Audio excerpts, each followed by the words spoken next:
Dracula. Chapter 1. Jonathan Harker's Journal. Kept in shorthand. 3rd May.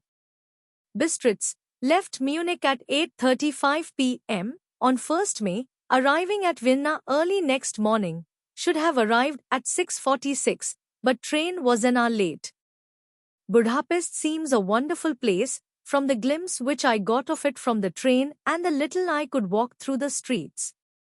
I feared to go very far from the station, as we had arrived late and would start as near the correct time as possible.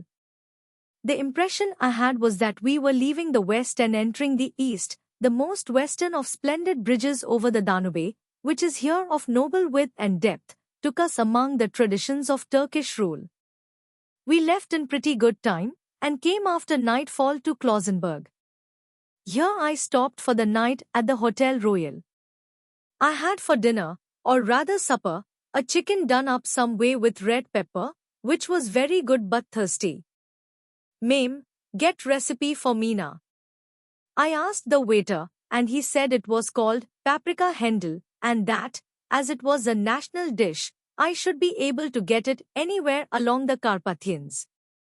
I found my smattering of German very useful here. Indeed, I don't know how I should be able to get on without it.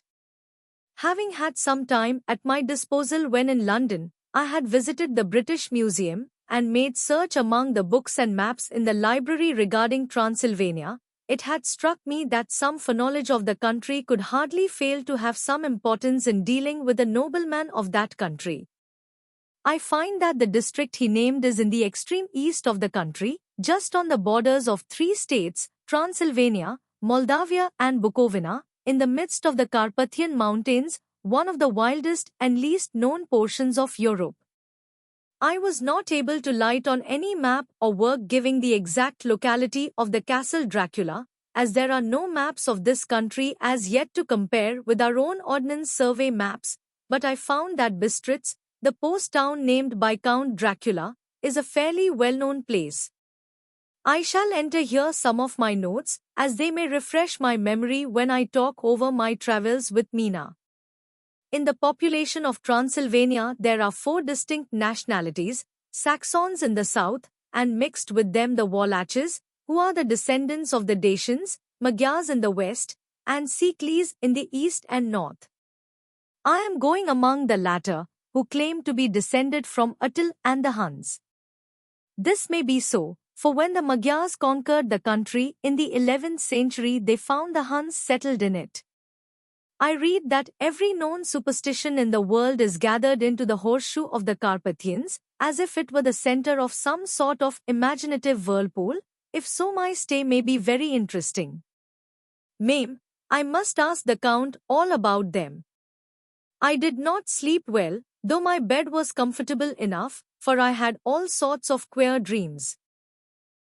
There was a dog howling all night under my window, which may have had something to do with it, or it may have been the paprika, for I had to drink up all the water in my carafe, and was still thirsty. Towards morning I slept and was wakened by the continuous knocking at my door, so I guess I must have been sleeping soundly then. I had for breakfast more paprika, and a sort of porridge of maj flour which they said was marmaliga, and eggplant stuffed with forcemeat, a very excellent dish, which they call impletata. Mame, get recipe for this also. I had to hurry breakfast, for the train started a little before 8, or rather it ought to have done so, for after rushing to the station at 7:30 I had to sit in the carriage for more than an hour before we began to move. It seems to me that the further east you go the more unpunctual are the trains. What ought they to be in China? All day long we seemed to dawdle through a country which was full of beauty of every kind. Sometimes we saw little towns or castles on the top of steep hills such as we see in old missals. Sometimes we ran by rivers and streams which seemed from the wide stony margin on each side of them to be subject to great floods. It takes a lot of water, and running strong, to sweep the outside edge of a river clear. At every station there were groups of people, sometimes crowds, and in all sorts of attire. Some of them were just like the peasants at home or those I saw coming through France and Germany, with short jackets and round hats and homemade trousers, but others were very picturesque. The women looked pretty, except when you got near them, but they were very clumsy about the waist. They had all full white sleeves of some kind or other, and most of them had big belts with a lot of strips of something fluttering from them like the dresses in a ballet, but of course there were petticoats under them. The strangest figures we saw were the Slovaks, who were more barbarian than the rest, with their big cowboy hats, great baggy dirty white trousers, white linen shirts, and enormous heavy leather belts, nearly a foot wide, all studded over with brass nails. They wore high boots, with their trousers tucked into them, and had long black hair and heavy black mustaches. They are very picturesque, but do not look prepossessing. On the stage they would be set down at once as some old Oriental band of brigands. They are, however, I am told, very harmless and rather wanting in natural self-assertion. It was on the dark side of twilight when we got to Bistritz, which is a very interesting old place. Being practically on the frontier, for the Borgo Pass leads from it into Bukovina, it has had a very stormy existence, and it certainly shows marks of it. 50 years ago a series of great fires took place, which made terrible havoc on 5 separate occasions. At the very beginning of the 17th century it underwent a siege of 3 weeks and lost 13,000 people, the casualties of war proper being assisted by famine and disease. Count Dracula had directed me to go to the Golden Krone Hotel, which I found, to my great delight, to be thoroughly old-fashioned, for of course I wanted to see all I could of the ways of the country. I was evidently expected, for when I got near the door I faced a cheery-looking elderly woman in the usual peasant dress, white undergarment with long double apron, front and back, of colored stuff fitting almost too tight for modesty. When I came close she bowed and said, "The Herr Englishman." "Yes," I said, "Jonathan Harker." She smiled and gave some message to an elderly man in white shirt sleeves who had followed her to the door. He went, but immediately returned with a letter. "My friend Dot, welcome to the Carpathians. I am anxiously expecting you. Sleep well tonight. At 3 tomorrow the diligence will start for Bukovina. A place on it is kept for you. At the Borgo Pass my carriage will await you and will bring you to me. I trust that your journey from London has been a happy one, and that you will enjoy your stay in my beautiful land. Your friend, Dracula." 4th May. I found that my landlord had got a letter from the Count, directing him to secure the best place on the coach for me, but on making inquiries as to details he seemed somewhat reticent, and pretended that he could not understand my German. This could not be true, because up to then he had understood it perfectly. At least, he answered my questions exactly as if he did. He and his wife, the old lady who had received me, looked at each other in a frightened sort of way. He mumbled out that the money had been sent in a letter, and that was all he knew. When I asked him if he knew Count Dracula, and could tell me anything of his castle, both he and his wife crossed themselves, and, saying that they knew nothing at all, simply refused to speak further. It was so near the time of starting that I had no time to ask anyone else, for it was all very mysterious and not by any means comforting. Just before I was leaving, the old lady came up to my room and said in a very hysterical way, "Must you go? Oh, young Herr, must you go?" She was in such an excited state that she seemed to have lost her grip of what German she knew, and mixed it all up with some other language which I did not know at all. I was just able to follow her by asking many questions. When I told her that I must go at once, and that I was engaged on important business, she asked again, "Do you know what day it is?" I answered that it was the 4th of May. She shook her head as she said again, Oh, yes. I know that. I know that, but do you know what day it is? On my saying that I did not understand, she went on. It is the eve of St. George's Day. Do you not know that tonight, when the clock strikes midnight, all the evil things in the world will have full sway? Do you know where you are going, and what you are going to? She was in such evident distress that I tried to comfort her, but without effect. Finally, she went down on her knees and implored me not to go, at least to wait a day or two before starting. It was all very ridiculous, but I did not feel comfortable. However, there was business to be done, and I could allow nothing to interfere with it. I therefore tried to raise her up, and said, as gravely as I could, that I thanked her, but my duty was imperative, and that I must go. She then rose and dried her eyes, and taking a crucifix from her neck offered it to me. I did not know what to do, for, as an English churchman, I have been taught to regard such things as in some measure idolatrous, and yet it seemed so ungracious to refuse an old lady meaning so well and in such a state of mind. She saw, I suppose, the doubt in my face, for she put the rosary round my neck, and said, "For your mother's sake," and went out of the room. I am writing up this part of the diary whilst I am waiting for the coach, which is, of course, late, and the crucifix is still round my neck. Whether it is the old lady's fear, or the many ghostly traditions of this place, or the crucifix itself, I do not know, but I am not feeling nearly as easy in my mind as usual. If this book should ever reach Mina before I do, let it bring my goodbye. Here comes the coach. 5th May.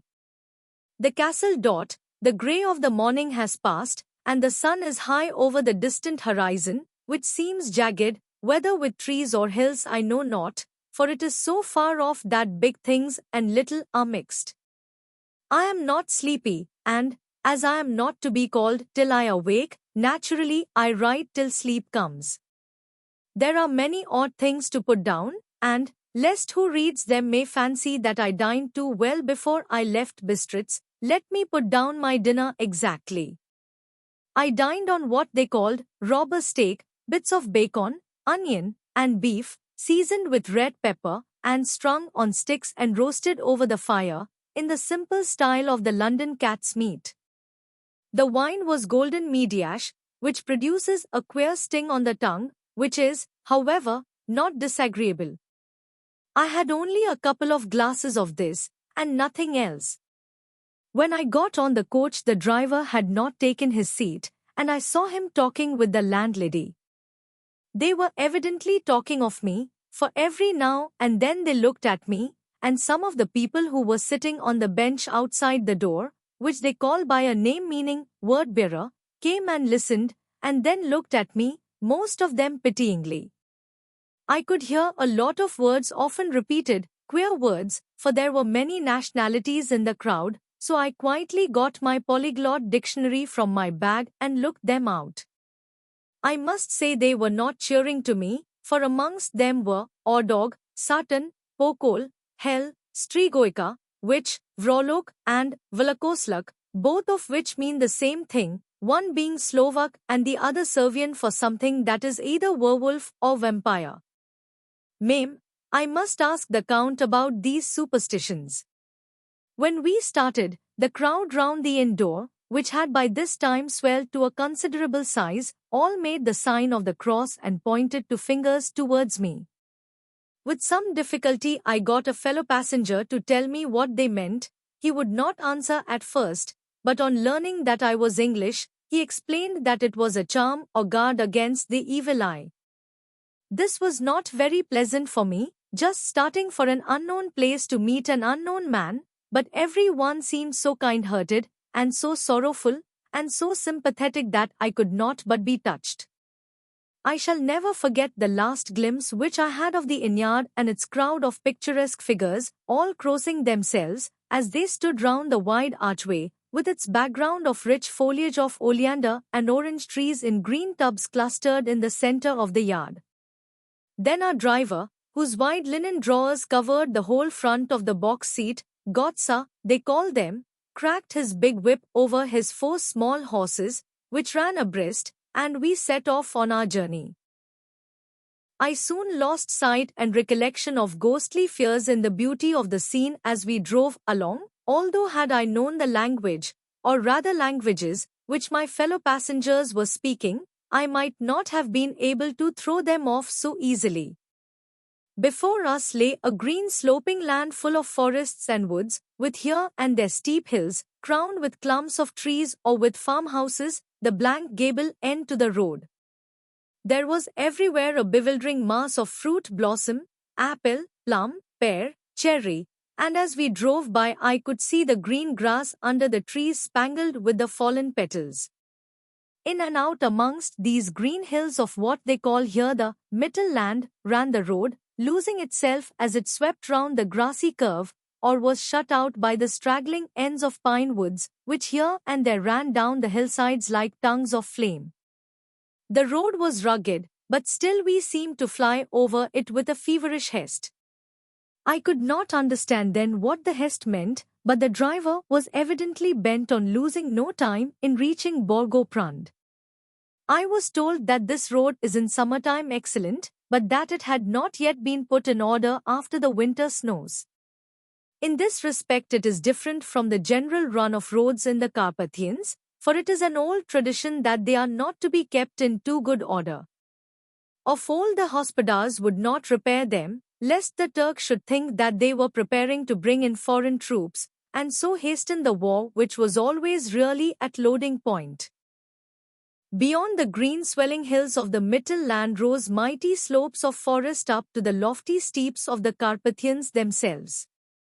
Right and left of us they towered, with the afternoon sun falling full upon them and bringing out all the glorious colors of this beautiful range, deep blue and purple in the shadows of the peaks, green and brown where grass and rock mingled, and an endless perspective of jagged rock and pointed crags, till these were themselves lost in the distance, where the snowy peaks rose grandly. Here and there seemed mighty rifts in the mountains, through which, as the sun began to sink, we saw now and again the white gleam of falling water. One of my companions touched my arm as we swept round the base of a hill and opened up the lofty, snow-covered peak of a mountain, which seemed, as we wound on our serpentine way, to be right before us. "Look! Istinsek! God's seat!" And he crossed himself reverently. As we wound on our endless way, and the sun sunk lower and lower behind us, the shadows of the evening began to creep round us.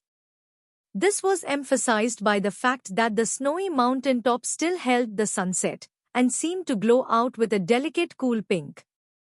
Here and there we passed Ceausesques and Slovaks, all in picturesque attire, but I noticed that Gotha was painfully prevalent. By the roadside were many crosses, and as we swept by, my companions all crossed themselves.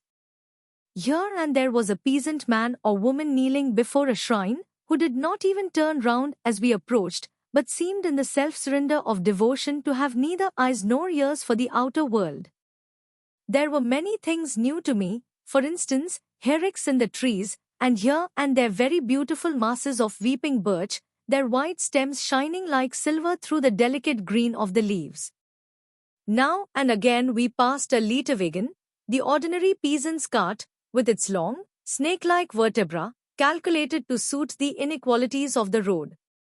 On this was sure to be seated quite a group of homecoming peasants, the Ceausesques with their white, and the Slovaks with their colored, sheepskins, the latter carrying lance fashion their long staves, with axe at end. As the evening fell it began to get very cold, and the growing twilight seemed to merge into one dark mistiness the gloom of the trees, oak, beech, and pine, though in the valleys which ran deep between the spurs of the hills, as we ascended through the pass, the dark firs stood out here and there against the background of late-lying snow.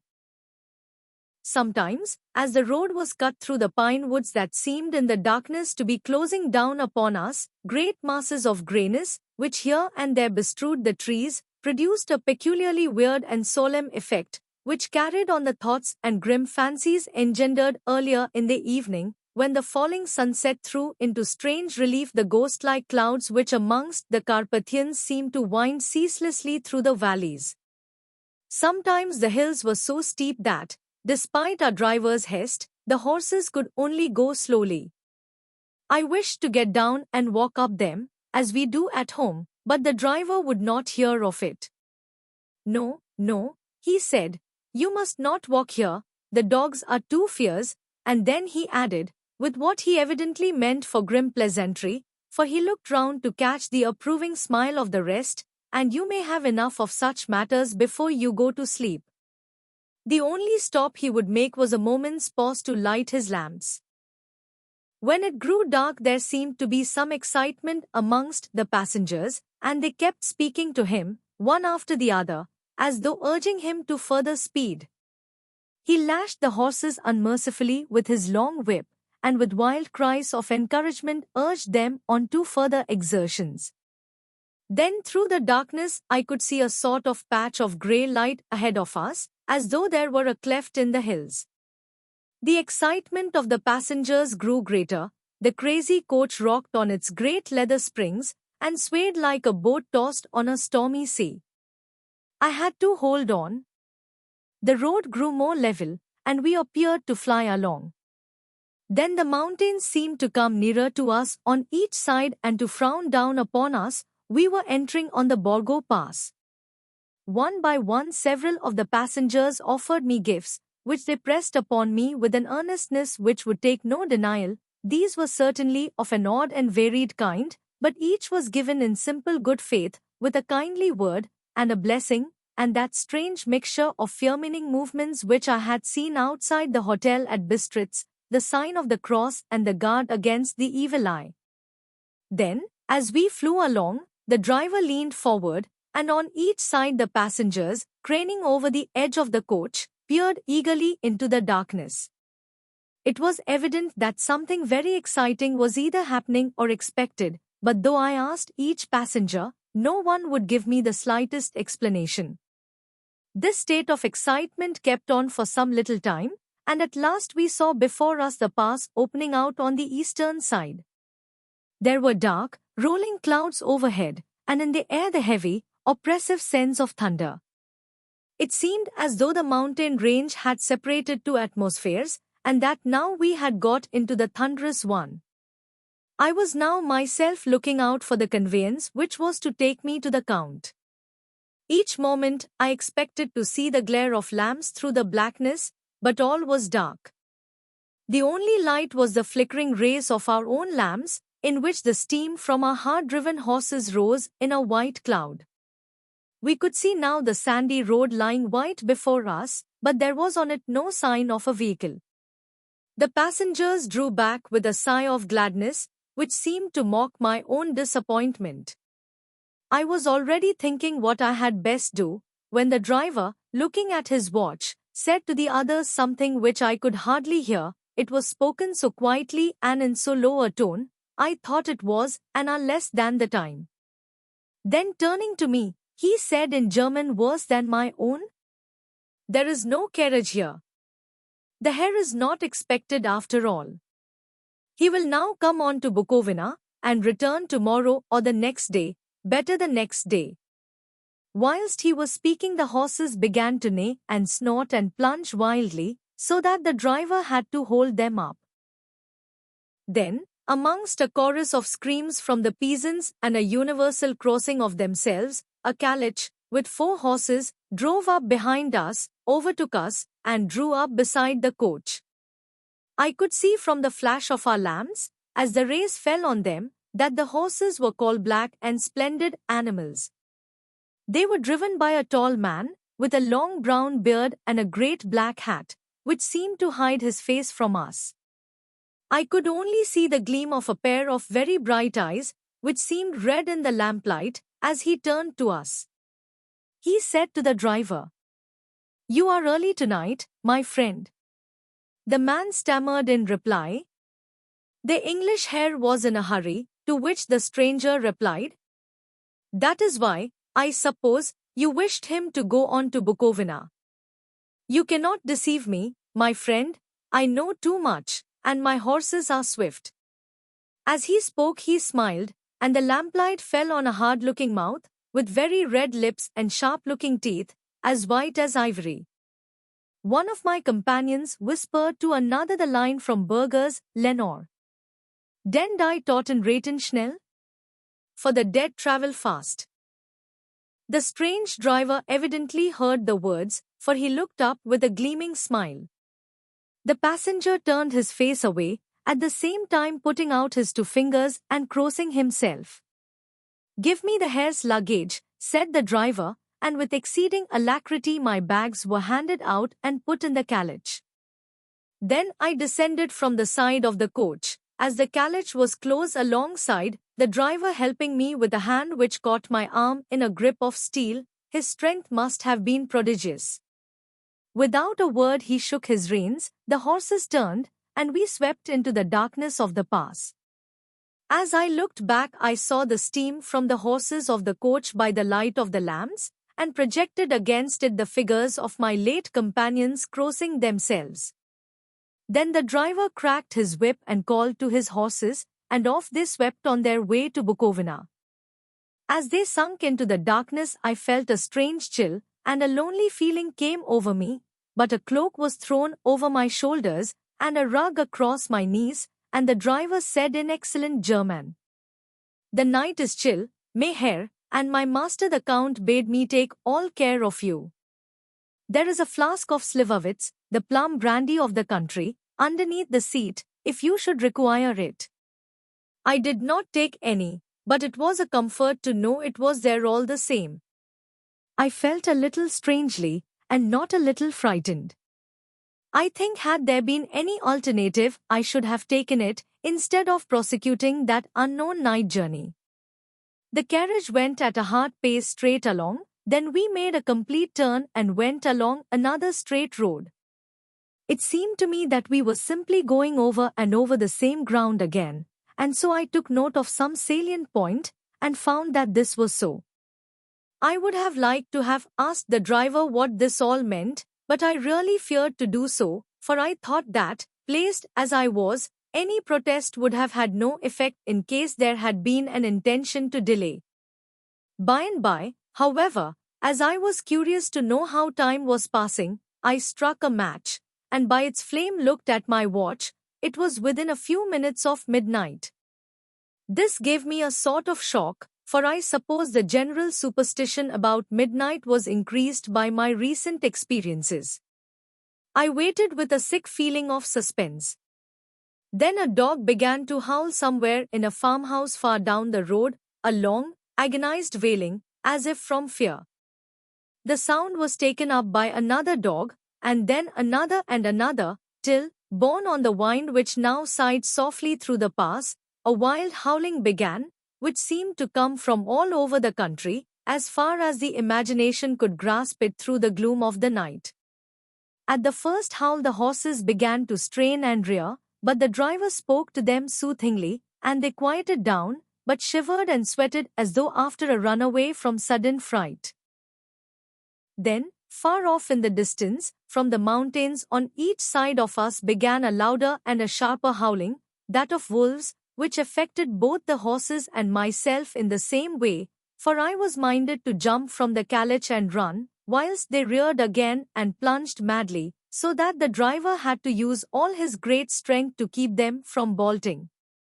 In a few minutes, however, my own ears got accustomed to the sound, and the horses so far became quiet that the driver was able to descend and to stand before them.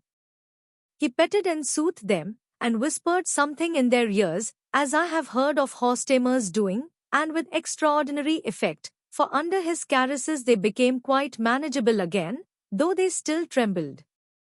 The driver again took his seat, and shaking his reins, started off at a great pace. This time, after going to the far side of the pass, he suddenly turned down a narrow roadway which ran sharply to the right. Soon we were hemmed in with trees, which in places arched right over the roadway till we passed as through a tunnel, and again great frowning rocks guarded us boldly on either side. Though we were in shelter, We could hear the rising wind, for it moaned and whistled through the rocks, and the branches of the trees crashed together as we swept along. It grew colder and colder still, and fine, powdery snow began to fall, so that soon we and all around us were covered with a white blanket. The keen wind still carried the howling of the dogs, though this grew fainter as we went on our way. The baying of the wolves sounded nearer and nearer, as though they were closing round on us from every side. I grew dreadfully afraid, and the horses shared my fear. The driver, however, was not in the least disturbed. He kept turning his head to left and right, but I could not see anything through the darkness. Suddenly, away on our left, I saw a faint flickering blue flame. The driver saw it at the same moment. He at once checked the horses and, jumping to the ground, disappeared into the darkness. I did not know what to do, the less as the howling of the wolves grew closer, but while I wondered the driver suddenly appeared again, and without a word took his seat, and we resumed our journey. I think I must have fallen asleep and kept dreaming of the incident, for it seemed to be repeated endlessly, and now looking back, it is like a sort of awful nightmare. Once the flame appeared so near the road that even in the darkness around us I could watch the driver's motions. He went rapidly to where the blue flame arose. It must have been very faint, for it did not seem to illumine the place around it at all, and gathering a few stones, formed them into some device. Once there appeared a strange optical effect. When he stood between me and the flame he did not obstruct it, for I could see its ghostly flicker all the same. This startled me, but as the effect was only momentary, I took it that my eyes deceived me straining through the darkness. Then for a time there were no blue flames, and we sped onwards through the gloom, with the howling of the wolves around us, as though they were following in a moving circle. At last there came a time when the driver went further afield than he had yet gone, and during his absence, the horses began to tremble worse than ever and to snort and scream with fright.